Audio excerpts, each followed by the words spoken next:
Aku akan melakukan apa saja agar terlihat sepertimu. Dan, wow, kamu pasti sangat bahagia dengan banyaknya followers yang kamu miliki. Itu adalah beberapa pesan yang kuterima di Instagramku setiap hari.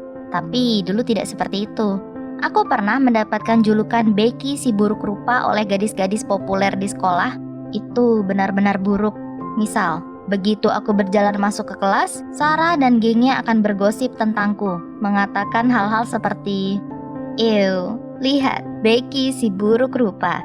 Ia terlihat seperti tidak mandi berbulan-bulan." Semakin aku berusaha mengabaikan kata-katanya, semakin itu terasa menyakitkan hingga satu hari aku tidak tahan lagi dan memutuskan untuk membuktikan pada Sarah bahwa aku juga bisa menjadi populer sepertinya. Segera setelah aku tiba di rumah, aku akan mencari-cari melalui sosial media tentang tutorial make up dan latihan menari.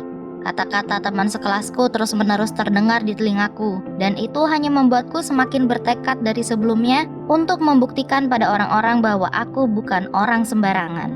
Aku akan menjadi terkenal. Tiap hari setelah sekolah, aku akan latihan dan membuat konten hingga satu hari aku menjadi viral.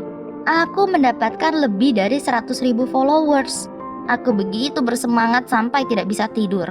Aku akhirnya bisa menunjukkan pada teman sekelasku dan Sarah bahwa hanya karena aku tidak berpenampilan seperti yang lainnya, bukan berarti mereka bisa merendahkanku. Kukira segera setelah aku membuktikan pada Sarah, aku akhirnya akan merasa senang, tapi ternyata tidak. Reaksinya hanya membuatku semakin menggebu-gebu dan aku mulai ketagihan pada dunia online. Aku akan menghabiskan semua waktuku untuk membuat konten terbaik. Tapi jika foto atau videoku tidak mendapatkan like sebanyak konten sebelumnya, aku seperti mendengar suara Sarah di kepalaku. Aku menjadi semakin menyendiri di kelas dan hanya fokus memasang wajah bahagia untuk followersku. Tapi begitu kameraku matikan, aku akan menangis. Aku merasa sangat kesepian dan hanya menemukan kebahagiaan saat aku melihat like-ku bertambah. Kecanduanku akan sosial media menjadi sangat buruk hingga aku benar-benar berhenti berbicara dengan keluargaku dan mulai menghabiskan hari-hari mengunci diri di kamar dan HP-ku.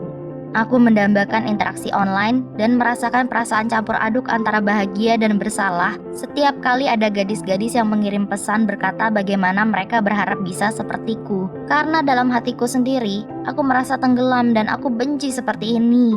Aku menjadi seseorang yang tidak pernah kuinginkan, tapi aku juga tidak bisa berhenti karena untuk pertama kalinya dalam hidupku, aku merasa populer dan cantik. Perlahan-lahan ketagihan ini menggerogotiku, dan orang tuaku mulai menyadarinya. Satu hari, Mama akhirnya jengah dan memanggilku duduk.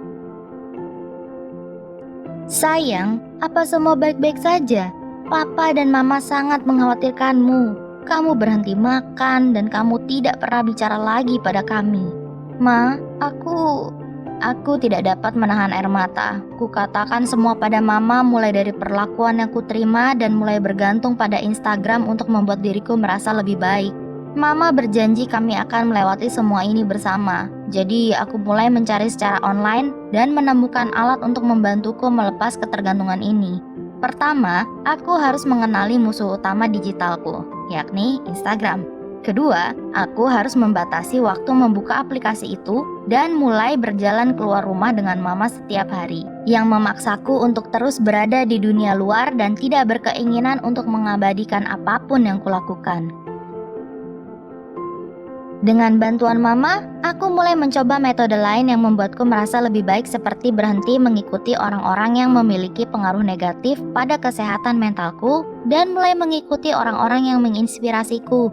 Aku juga mulai mengingatkan diri sendiri bahwa tidak ada yang benar-benar sempurna, terlebih lagi di media sosial. Kami semua bergumul dengan sesuatu, jadi sangat penting untuk bisa menerima dirimu sendiri apa adanya. Akhirnya, aku kehilangan banyak followers, tapi aku menyadari bahwa aku tidak seharusnya menempatkan harga diriku pada banyaknya like yang kudapat atau berusaha keras agar aku diakui oleh Sarah. Karena sebanyak apapun like yang kudapat tidak menentukan nilai diriku. Aku cukup apa adanya diriku.